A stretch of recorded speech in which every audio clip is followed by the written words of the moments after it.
Rob Delaney and Sharon Horgan, before we get on to anything else, let's talk about a few months ago when you were nominated for an Emmy. Now, that would have been kind of exciting, I reckon. Talk me through how excited you were when you received that news. I was in a cab on the way home from, I can't remember where, but I was following it, and then I thought that we hadn't got anything, and I think it was one of the later nominations, and I genuinely had an extreme emotional reaction. I called my mum. And you texted me. Oh yeah, I texted you. I was in a recording booth doing a voiceover for something, and I was like, whatever, like, and then the young lamb leapt over the stone, and then I was like, I just got nominated for an Emmy, and the people were like, good for you. Continue. And then we were really psyched, and we were really insane. It is insane. Like, I mean, I would have thought you would have been kind of old hats at this because, you've won BAFTAs. Like, it's no big deal. But, it's a whole other industry. Like, it's a whole other thing, isn't it? And I guess you've now received, like, really good positive reinforcement from writers' branches on either side of the Atlantic. So, I mean, what do you think about that? I mean, it's pretty exciting. It's amazing. I mean, because Sharon's Irish, I'm American, but Catastrophe is a British show. And so for it recognized in the UK is wonderful, but sort of kind of within the realm of your wildest fantasies that you allow yourself to have. But for it to get recognized in another country, I mean, again, the country that I'm from is nuts. So we were ecstatic. Yeah, that it got found even, that it got watched by people, and then that people enjoyed it, and then that, people were extra nice about it by giving or trying to give us prizes. We didn't win anything. We haven't won any prizes yet. No, you didn't win. Like, that ended up going to Aziz Ansari and Alan Yang for Master of None, but I reckon it would have been close. Let's just say that it was close. I know a lot of people in the Academy were incredibly angry. Even Aziz and Alan, I know, were embarrassed. They thought, this is wrong. What is happening wrong? But sometimes the wrong thing happens. That's okay. They're good guys. We just have to live with it. And final question about the Emmys, and then I promise I'll move on. But what would you say is the biggest difference between being at the BAFTAs and being at the Emmys? Well, I mean, they're both pretty amazing for fans of TV, which we are. But I think, like, the BAFTAs, over the years now, I've worked here a while, and I know a bunch of those people. But at the Emmys, it really was just walking into your favorite TV shows over and over again. And we just, like, I mean, what was the night where we got a little bit giddy? The nominees party. Yeah, I mean, that was ridiculous. We would bump it. You're physically bumping into incandescent superstars, being like, I'm so sorry, disgusting me bumped into your beauty. Oh, And, I mean, the Emmys was certainly the grandest thing I've ever witnessed in my life. Everyone's extremely pretty. Oh yeah, super pretty. Lots of really good teeth, like amazing. Yeah. So look, it's been a while since we've seen your show, and when I last spoke to you both, which was ages ago, we were just talking about maybe like season 3 was going to happen, but you hadn't written anything yet, and now you're obviously in the thick of it. You're about to go off and start shooting. What episode are you up to now?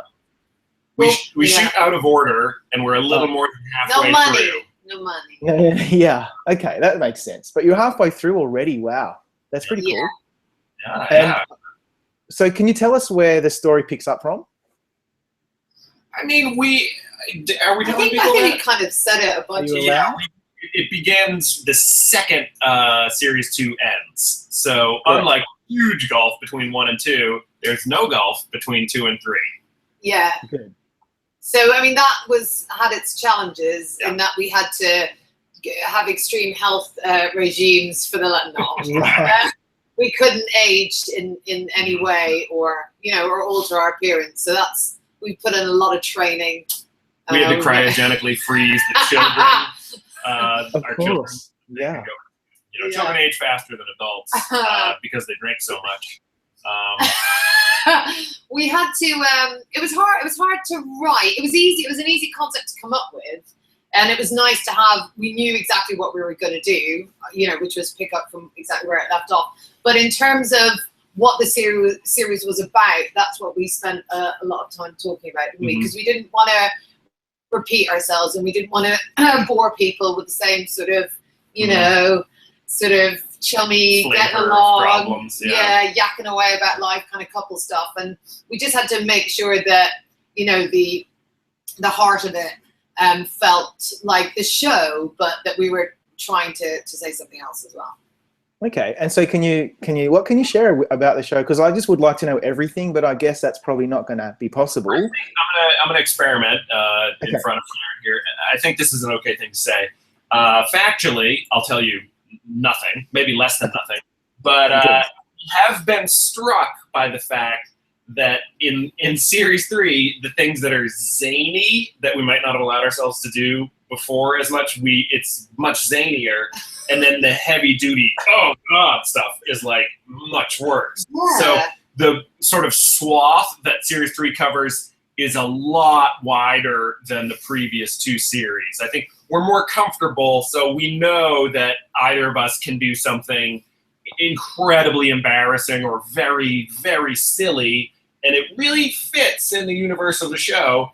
And then we can also do stuff like if there was stuff in 1 and 2 that people were like, oh god, oh no, then they're gonna have to wear a diaper or a nappy to watch series 3, because we definitely is that okay to say that stuff? I think that's okay to say. And on a sort of basic sort of level, all the characters are back, you know, all the people in our lives, and that was a challenge, you know, just because we love all those actors and we love the characters, but making sure that they were properly kind of, they had proper storyline throughout, and it wasn't just there to feed Sharon and Rob's story. And so that ended up taking quite a bit of headspace and time, but I'm excited for people to see how their sort of stories have moved on as well. Carrie Fisher is a larger more really in this series. Yeah. That's good. That's really good. Tomorrow, we got her in tomorrow. It's her first day filming. Ashley Jensen is brilliant. Oh yeah, she's so great this series. Amazing. Mark Bernard, the whole cast. So, okay, that was another question. I was wondering who was coming back, but it looks like we're going to see all of them. That's really exciting. Are they coming back? Everybody's back. That's brilliant. Well, you know, like half of the beauty of watching the show. Oh my gosh, yeah, there's so much. Tell me about the new additions. Tell me about them. We can't even name. I mean, yeah, it's a bit. It's. I mean, we haven't overdone it. Like at one point, we kind of thought, you know, this can't be cameo central, but we just had some lovely, you know, characters that we thought, oh, wouldn't it be nice if so and so played it? I could never do it. Sent it to him. Oh my god, he's actually going to do it. And has done it. In the can.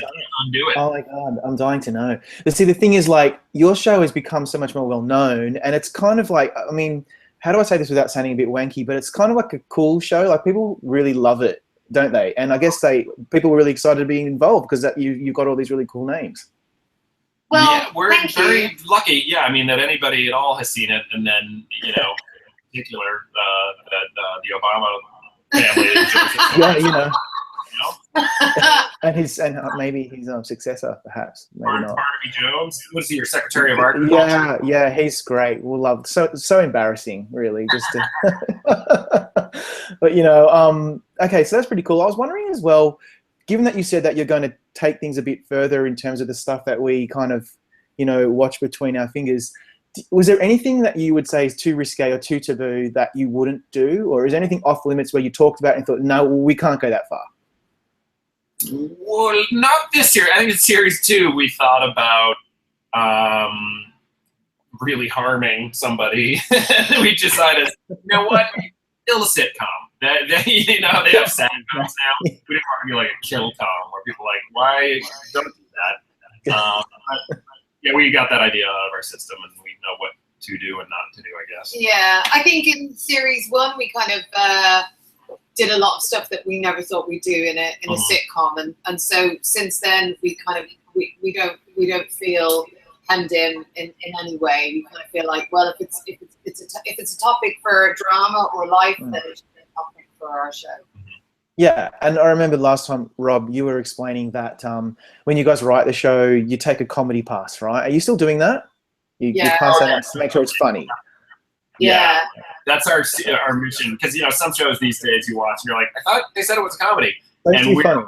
really trying to. We furiously guard our laugh per page ratio because we want people to laugh. Oh my God. Yeah, that's a big factor, right? And especially with what's going on in the world, over in the UK, Brexit, and obviously what's happening in the US, which shall not be named. Does that ever come into your writing? Like, do you ever want to make a point or a commentary, or do you just? A little bit, yeah, not too much, because we want the show to be evergreen, so to speak. So you don't want it to ever feel like it's too much trapped in time with any world events. But yeah, sure, you can reference them if it serves the story. Yeah, and we try to make it as true to life as possible, and so they have hardships, and some of those hardships are emotional, and some of them are economic, and financial, and so I occasionally it sort of drifts in, Yeah. Okay, so I'm being told we should wrap it up. So I have two final very quick questions, and that is, do you think you'll do this show for much longer, so we might see like old Rob and Sharon, and when will we see season 3? Oh, well, season 3 in the UK apparently is going to be out sort of